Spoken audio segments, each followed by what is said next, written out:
All right, so to build on that, actually, we're going to go a little bit deeper and maybe have a different perspective on video production. I mean, the MENA region is the second largest international consumer of YouTube content. And that has made a lot of video production industries turn and look at what does it mean to create digital content and how will that affect their work.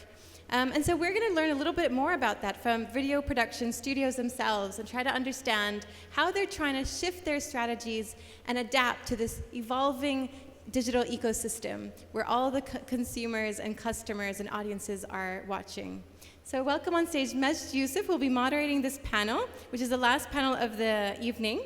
And she is the YouTube editor of BBC Arabia. So please, a warm welcome to her, who will be introducing also the panelists.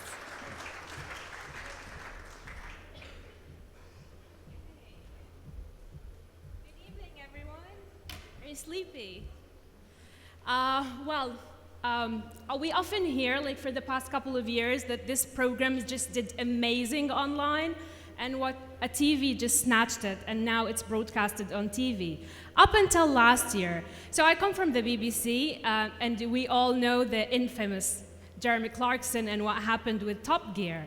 So after that he was sacked of the BBC, everybody thought his career was over as it is, only to hear a couple of months later this $250 million deal with Amazon. People in the UK were like, oh, wait, but it's not a telly, it's a website. Well, welcome to Shifting Directions.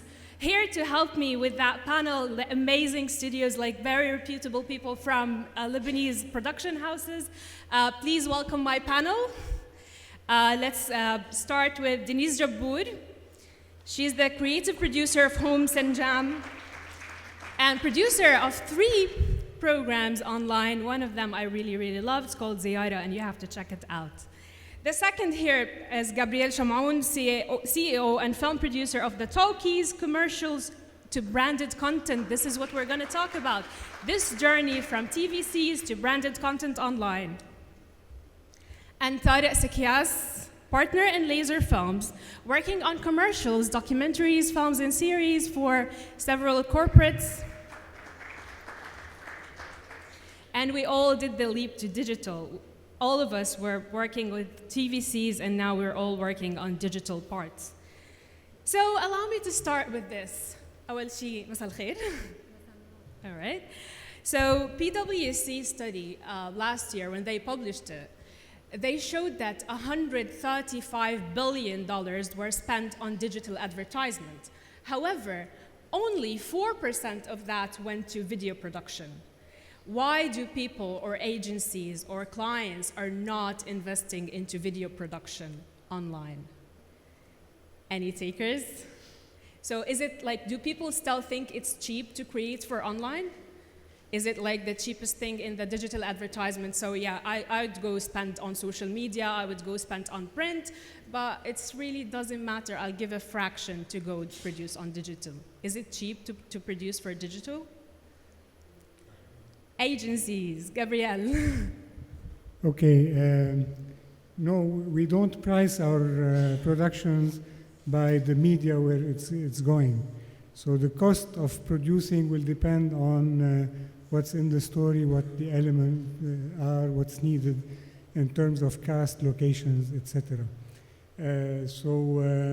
Yes, there is a perception, a wrong perception among brands that when it's for digital, it should be cheaper than for TV. And as I said, it's wrong because at the end of the day, it's their brand that's going on a screen. And if the production values are low, it will give a negative impression about the product. However, I had a talk with Tarek beforehand about this topic, and he actually disagrees with you. Tarek, can you tell me what do you think of this? No, I agree with Gabi because at the end of the day, if you do a good product, whether you air it on TV, on social media, or in the theaters, whatever was invested in the product will show. But unfortunately, the budgets for everything that's content are much lower, so we have to adapt our regular way of working and have like a team B to produce those small content videos, because Otherwise, it's not cost effective. So we have to adapt to whatever is given to us. I believe this is a misconception from the client side, because all production houses know for a fact that when you want to produce something good, something really good, you have to pay for it. You have to get the right crew for it, you have to get the right equipment, the right locations, the right cast to do it. You have to spend money on props, wardrobe, production design. Everything costs really good money. Either it's for the web or for TV. Why do you think that's happening? Do they think it's not effective? Not really, it's not effective, but since the start of the social media and the web, what used to happen is people used to go put a small camera and do a small video either in their basement or in their bedroom. So this misconception came to life that when you want to produce something for the web, it's something like really personal, like a small gig that you do among friends or family. And then the awareness started to rise, that the web is really addressing everybody. You can put something online and it can reach the globe. It's not purely for a country or for a continent. So a client, especially with big brands, started to be aware of this medium. Mm-hmm. And if you realize now, like big brands like Honda, for example, did a campaign. It's an interactive campaign where you can shift between day and night, between being bad or a good person, and it costed shitloads of money. Yeah. So I think it will take a while before the client gets really educated about the market. But they're still putting the big budget on TV commercials, right? The trend is shifting gradually. It came a bit later in our part of the world, like many things do come later. But today we are seeing bigger budgets allocated for digital content. And maybe the format is slightly different. We're going for slightly longer content with more reality, consumer experiences. This kind of stuff that would go on 2 to 3 minutes episodes. Maybe the price per second is much lower than for TVCs, but at the end, the allocated budget is more or less the same. The same budget. All right, so now I want to hear from you how your business models are shifting, because I know you've all worked onto creating for TV, but is it the same case? Today at 2016, are we still producing for TV? Gabriel? Yeah, tell me. Sorry, Tarek. Of course, we still have the classical TVCs, banks, and detergents, etc., household equipment, etc. So we go through the regular channel and path. So usually it's a brand that has an agency, an advertising agency like Saatchi, and Saatchi comes to us and commissions us a film, a TVC. But Saatchi also does the print, the campaign, the media, the marketing, etc. So this classical way is still, we still do that. Yeah, so it's still, but at the same time, we have to adapt to the more, the new trends, the new ways, which are content. Well, it's the same workflow, but now do you get more, this is online only campaign. Do you get to produce more online content? Yeah, more and more, let's say, because it's still new, it's still a little bit blurry in our area. So most of our clients do the classical TVC and then they adapt it online. So as was Gabi saying, we can do edits, special edits for YouTube, because as we were saying as well, for YouTube you have to have the brand and the logo at the first 5 seconds, otherwise you skip the ad. So you adapt your TVC for YouTube, for Instagram, etc. But at the same time, we also produce purely for online and some product that they don't want to air on TV or anywhere else. So how is the online content and how online campaigns differ from the ones that goes on TV? They don't have restrictions like time, because on TV, a 30-second TVC is 30 seconds. If you go more than 32, let's say, the agency has to pay more, so more for airing. So we're very strict on timing and on format. For online and social media, it's much more flexible. As was Denise saying, you can have a film of 2 minutes, 3 minutes, 3.5. It's not that important. But the structure of the ad itself, does it differ from TV to online? Because attention spans online tend to be like less than TV. People, like, you have to grab their attention within like 2 seconds, but if they're watching a TV commercial, probably it's just a bit longer. Do you change the structure to adapt for online, or is it the same concept?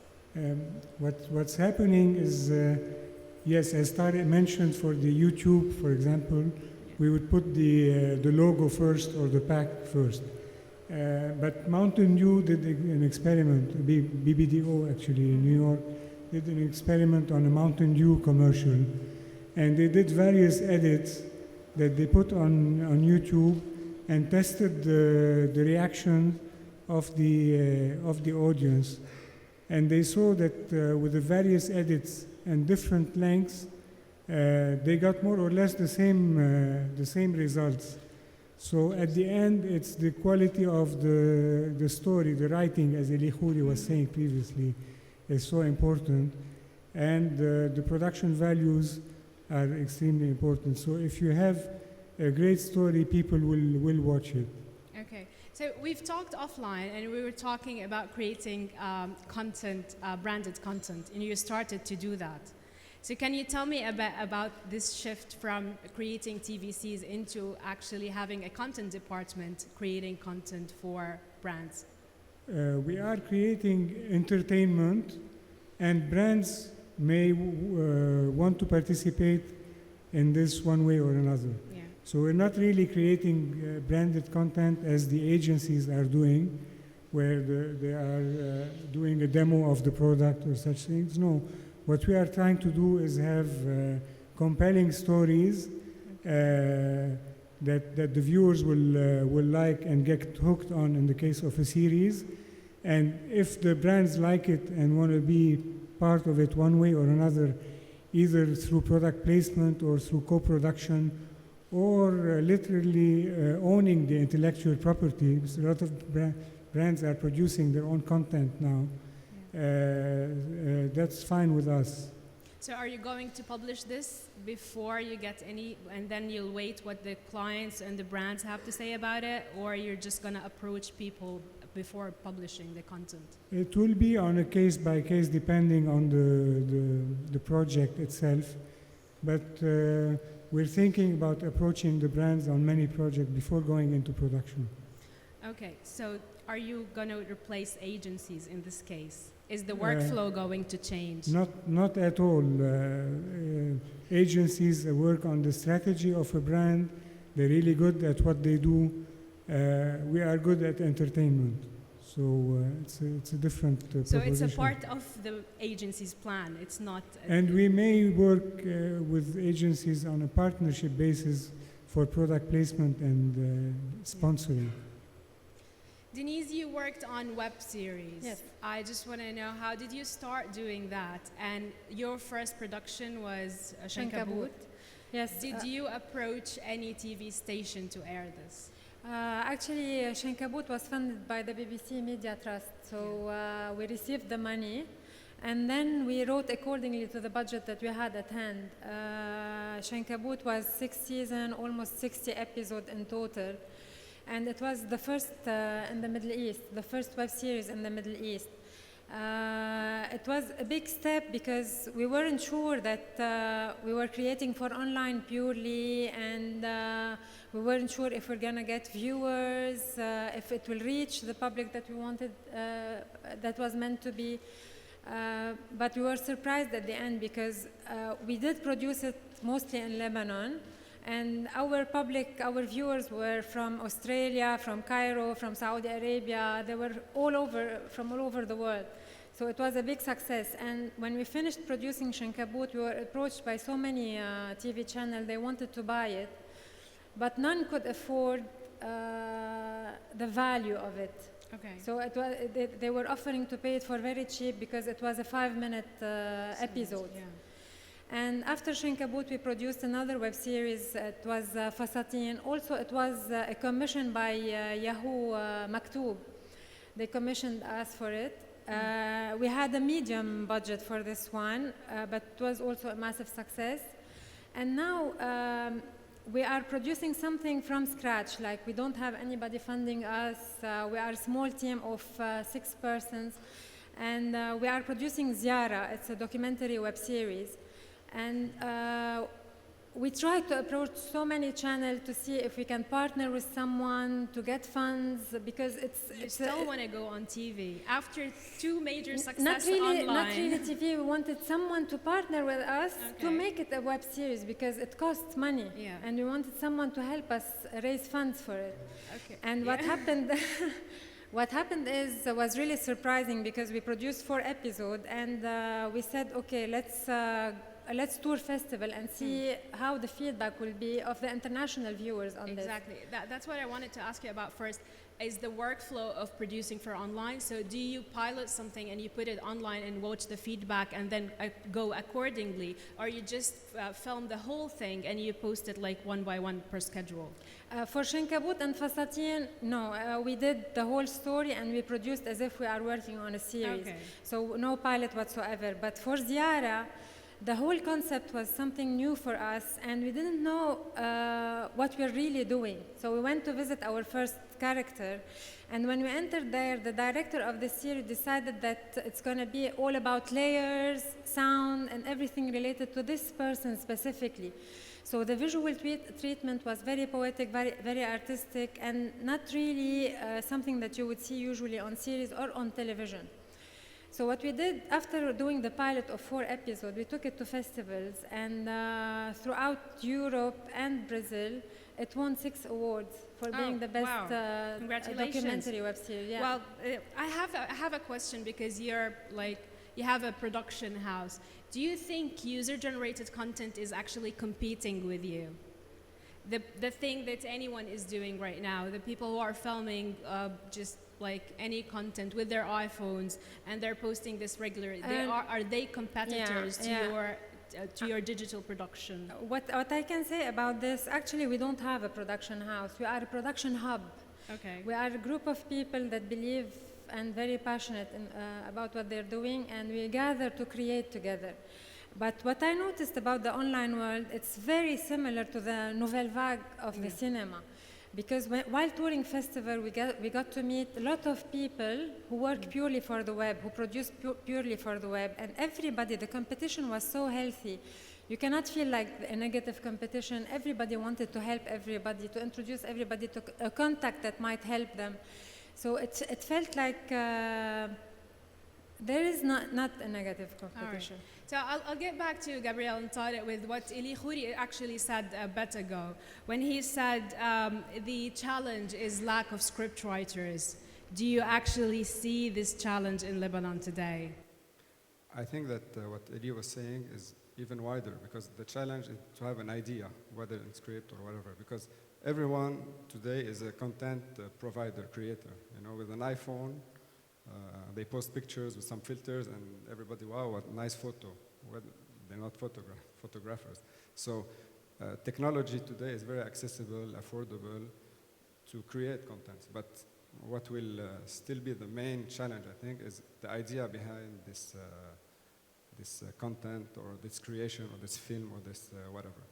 So I think this is the main point. Yeah. It's not how to do it, or of course there are some ways to do it better, but it's what's the idea that will prevail.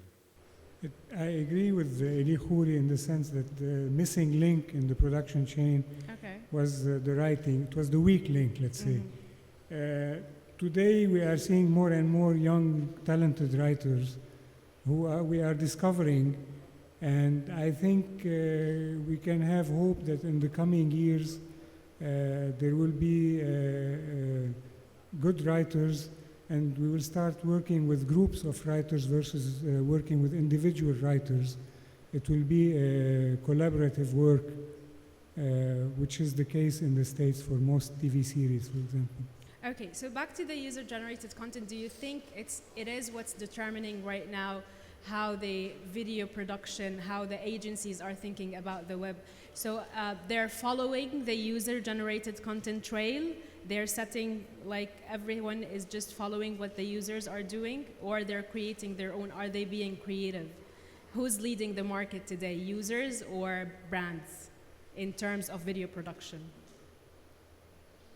It's like, yeah. Is it? All right, so it's not, brands still have a command into taste, there's still taste, they set the taste for the public, or is it BuzzFeed, as Omar said? I would split, there are two parts. The information part is done by user-generated, it's user-generated, kind of user-generated content, the how-to, and then you have the brand building, image building content, which cannot be user-generated. It has to be professionally done. All right, so back to the entertainment side. With Netflix coming to town and went global, would that change user behavior in the Middle East, and would that change how TV stations are looking into series and films? Or like users, are users in the Middle East ready to pay for premium content? I think they are already doing so, especially when they buy films online, or they are definitely ready to do so. And if you really think about it, all TV channels will follow the lead. And being online is the language of the future. So every channel now is trying to get a section of its shows online as well. All right, but that will put me in front of a question that actually something I suffered from, is copyrights in the Middle East. While you're telling me that people are ready to pay, I'm telling you that 10 people in front of them, they're ready to pirate the same content. That's true. Are we ready for premium content that's paid? It is a worldwide problem, true, but however, do we have the right laws to protect our content?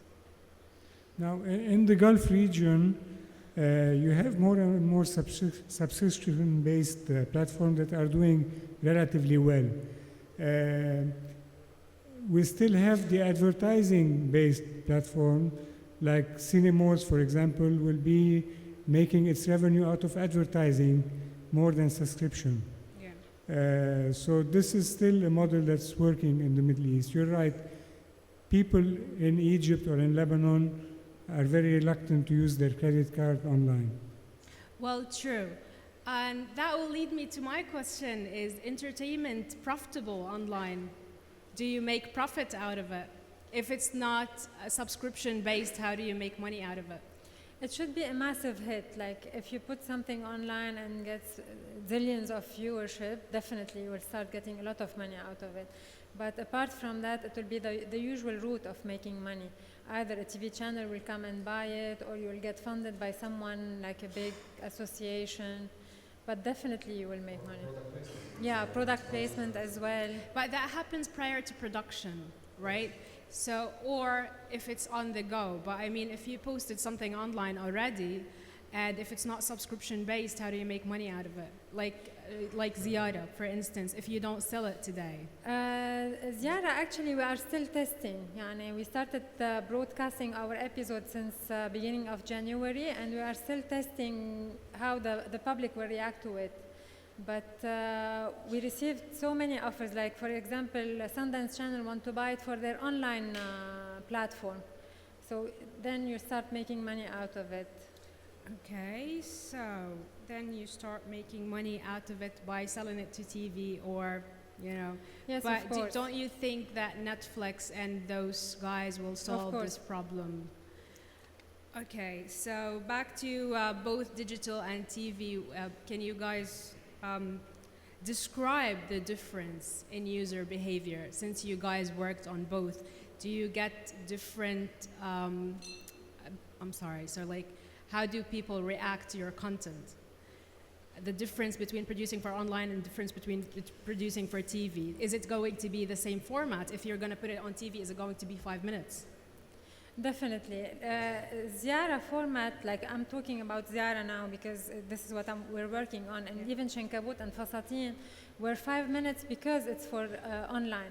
Like you can push it to be 7 minutes on TV, but not more than that. And I think now TV stations are willing to put a filler for this kind of format, for the short format, and to receive it and to broadcast it. But the difference between producing for web and producing for TV, when you do it for web, you don't have any restrictions, you don't have rules, you don't have regulation. You are the sole owner of what you really want to talk about and what you want to say. And you can reach billions of viewers everywhere in the world. It's not the case of television. Do you work with stars on your films or anything, or you're making them? Because, you know, do you work with influential people? For all three shows, two of them were fiction. Shankabut and Fasatin were fiction. We worked with real people from the street because we wanted to have something really authentic, not overly done. And for Ziara, it's pure authenticity. It's real emotion, real stories. When it comes to commercials, is it the same concept when you create for online? Tarek, I know you're currently working on an online campaign. Do you work with influential people online, or it's just...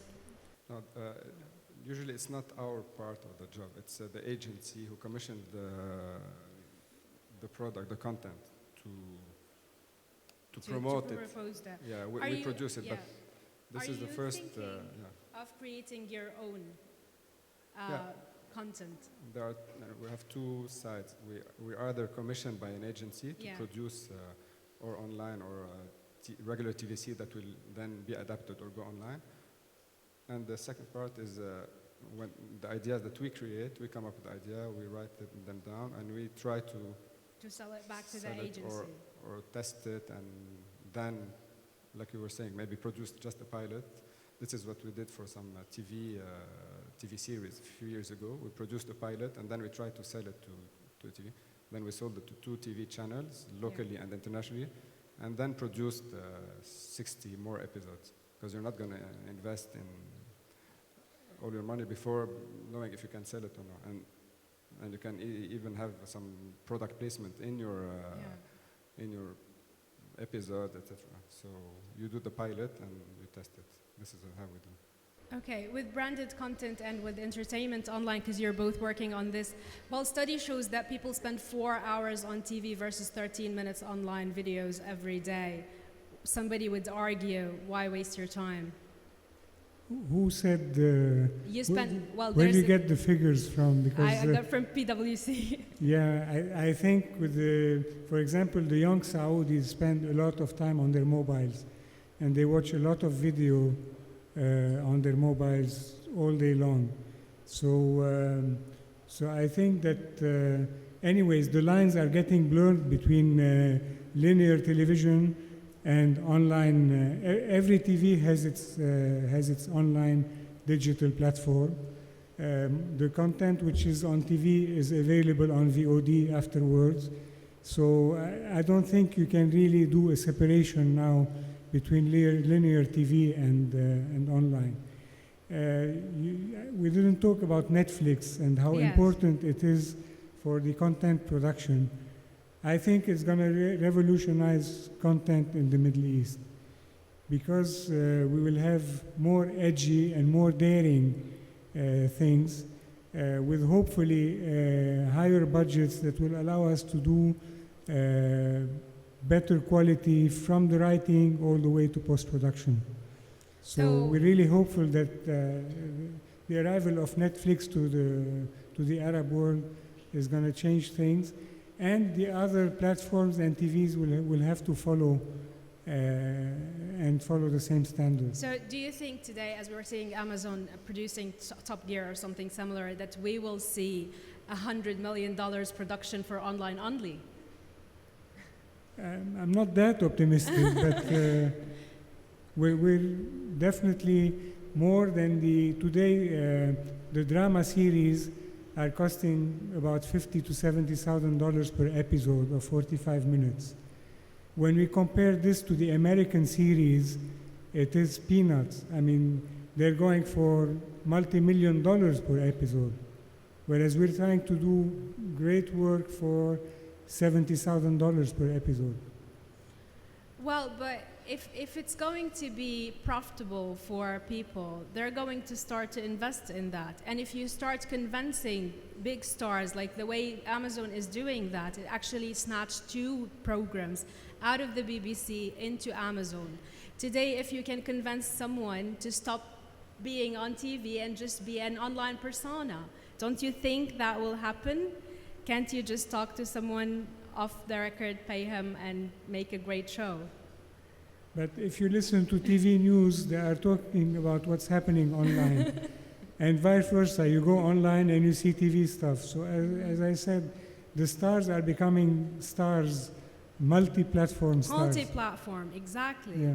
But we don't see them into, like a lot of the stars that we get to see on TV on daily basis are actually stars on social media as well. Yeah. And they produce different content for social media as well. Well, we might as well create content where have them into online only content. Because all I'm seeing is just TV snippets and they're just posting online and that's it. This is not how you create, because a lot of people just don't know the difference between creating for digital and creating for TV, and they think if it's aired on TV, I can just put it online, and it's not really the case.